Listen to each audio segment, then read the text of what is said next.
So this is one of those laptops that shows up everywhere when you search for budget performance machine. The HP 15.6-inch with the Intel Core i5-1135G7, 8 gigs of RAM, and a 512GB SSD. On paper, it looks like the classic good enough for everything setup. But the real question is whether good enough is still good enough in 2026. Starting with the design, this is very much in that modern HP minimal direction. Clean natural silver finish, no aggressive lines, no gaming aesthetics, just a straightforward clamshell.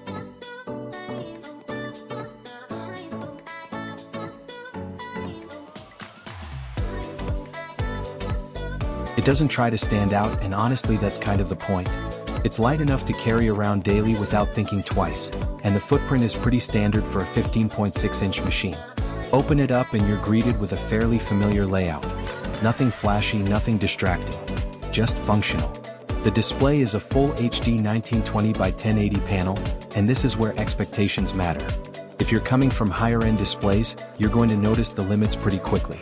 It gets the job done for documents, YouTube, browsing, online classes, and general productivity. Colors are fine, brightness is usable indoors, but it's not trying to impress you with deep contrast or ultra-vibrant visuals. It's more of a here's the content, let's move on type of screen. Now performance is where this laptop actually finds its identity. The Intel Core i5-1135G7 is a 4-core 8-thread chip built for efficiency and everyday speed. Paired with 8GB of DDR4 RAM and a 512GB SSD, the experience is surprisingly responsive for normal workloads. Boot times are quick, apps open fast, and multitasking between browser tabs, documents, and light editing doesn't feel sluggish right away. But there's a ceiling, and you feel it once you start pushing harder. Heavy multitasking with dozens of tabs, video editing at higher resolutions, or anything GPU intensive will start to expose its limits. The Intel Iris Xe graphics are a nice upgrade over older integrated solutions, but they're still integrated graphics. You're not gaming AAA titles at high settings here. Think light gaming, casual editing, and media consumption rather than performance-heavy workloads. What's interesting though is how consistent it feels for everyday use. There's a kind of predictability here. You open it, it works. No drama, no unexpected slowdowns in basic tasks, and that reliability is honestly what a lot of people buying this kind of laptop actually want. Thermals are controlled in a fairly conservative way. Under normal use, it stays quiet and comfortable. Once you push it, you'll hear the fans kick in, but it never really turns into something distracting. It's clearly tuned for stability rather than raw sustained performance. Battery life is another area where this laptop does its job without trying to break records. You're looking at a full work or study session comfortably if your usage is moderate. Streaming, browsing, documents, video calls, it handles that mix without constantly hunting for a charger. It's not a multi-day machine, but it's not tied to the wall either. The keyboard and trackpad are very HP mainstream. The keyboard has decent travel, nothing too shallow, nothing overly deep. It's comfortable enough for long typing sessions, especially for students or office work.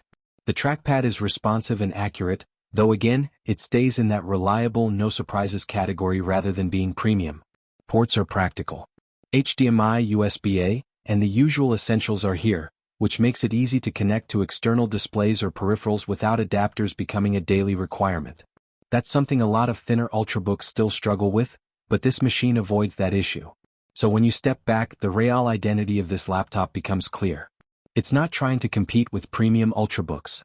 It's not trying to be a gaming machine. It sits in that middle ground where most real-world computing actually happens. Students, office users, general home use, that's the target, and in that space it performs consistently. The biggest strength here is balance. Nothing is extreme. Nothing is overbuilt. Everything is tuned to be enough, and for a lot of people that's exactly what matters. The biggest limitation is also that same philosophy. You're not getting headroom for heavy creative work or future-proof performance beyond a certain point. So the conclusion isn't about whether this is the best laptop. It's about whether this is the right kind of laptop for the way you actually use a computer day to day. And in that sense, it quietly does its job without trying to convince you it's something it's not. If you're looking at it, you probably already know what category it falls into. The question is whether that category still fits your workflow.